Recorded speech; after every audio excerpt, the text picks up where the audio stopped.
فكرة مبتكرة ومشروع جديد من نوعه بيشجع على التبادل الثقافي عالمياً. بإيرميل بروجكت مشروع عالمي للفن التجريبي بيجمع 16 فنان من 16 دولة مختلفة بيتواصلوا بالمراسلة تيكملوا أعمال بعض ويخرجوا بنتيجة وحدة.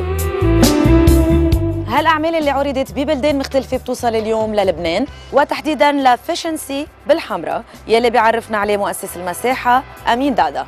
هون سبيس هو لشركة افيشنسي، شركة جرافيك ديزاين وويب ديزاين بيست بلندن.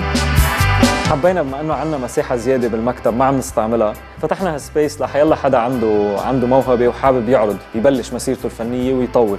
من شي 3 سنين تقريبا لهلا صرنا عاملين بحدود ال 14 اكزيبيشن. أما المعرض وفكرة المشروع فبنتعرف عليهم مع المنظمة والفنانة التشكيلية لارا سالمن من الولايات المتحدة الأمريكية والفنانة التشكيلية سابا صدر من لبنان.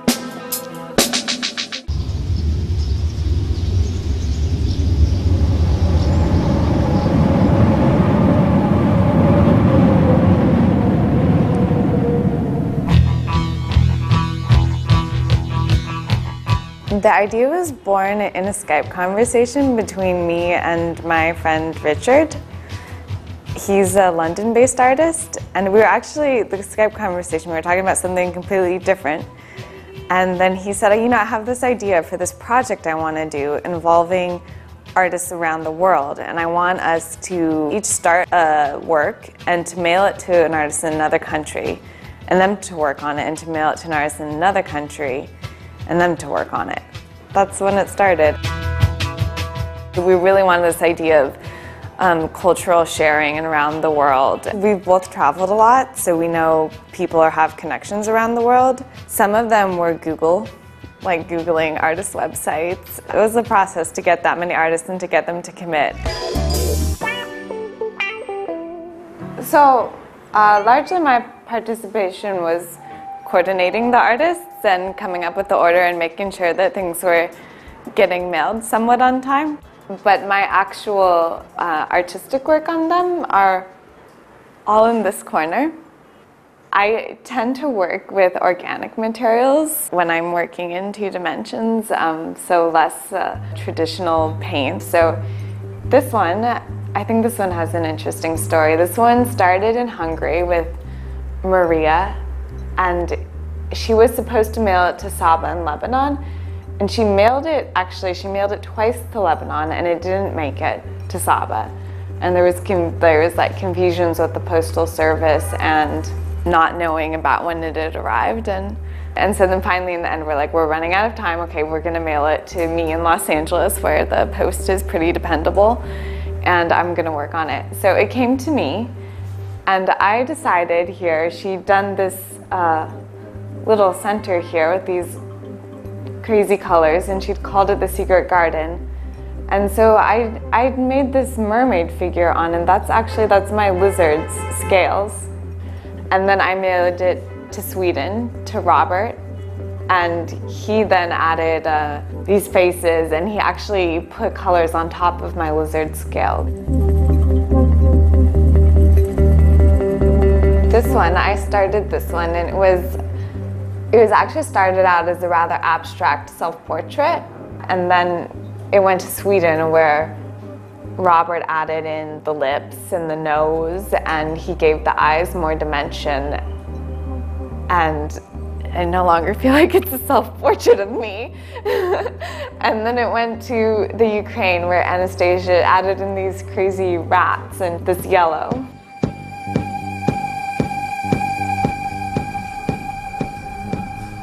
It took a level of vulnerability to know that your work could be changed and your name would still be on it, and it would still be responsible for that work.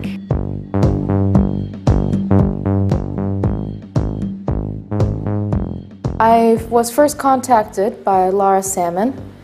She and I knew each other 5 years ago and have maintained contact since then, since she started studying in Lebanon.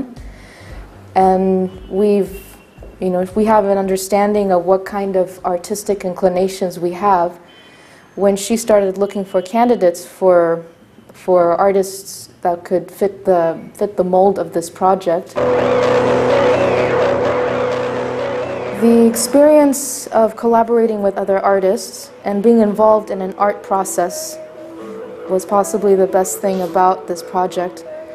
I think it went without saying that we were accepting the fact that this piece is going to change, and I think that's primarily the basis of this project, seeing how one piece of work could celebrate not just one artist, but all three artists that were involved. I contributed with this, the wool here and the thread here, and this is because these are the materials I was working with at the time. And this being the first piece I sent out, and with a lot of delay, I try to think of the best way to start a piece. And I was learning carpet weaving at that time, and I was surrounded by all this cotton thread and wool, and so instantly I thought this is what I should apply.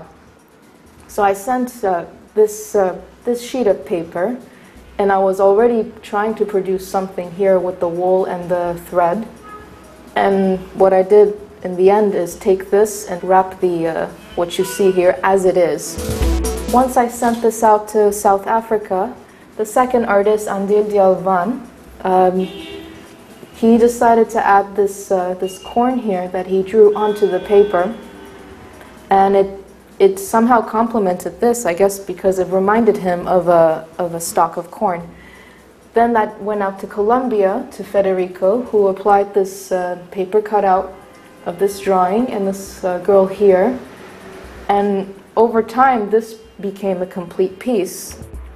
I've never looked at a piece and admired it for what I gave it. And I never like describing a piece only according to myself. And in this way, I can actually describe a piece according to what at least two other artists have contributed to it. And this resonates closer to the kind of work I'd like to do. And I've been hoping for a chance to be able to collaborate with other artists. And when this opportunity arose, I was very happy. Well, this show itself is potentially going to show in Cape Town and in London. Also, participants have been talking about organizing this idea of taking a work and passing it on to another artist and passing it on in their own cities.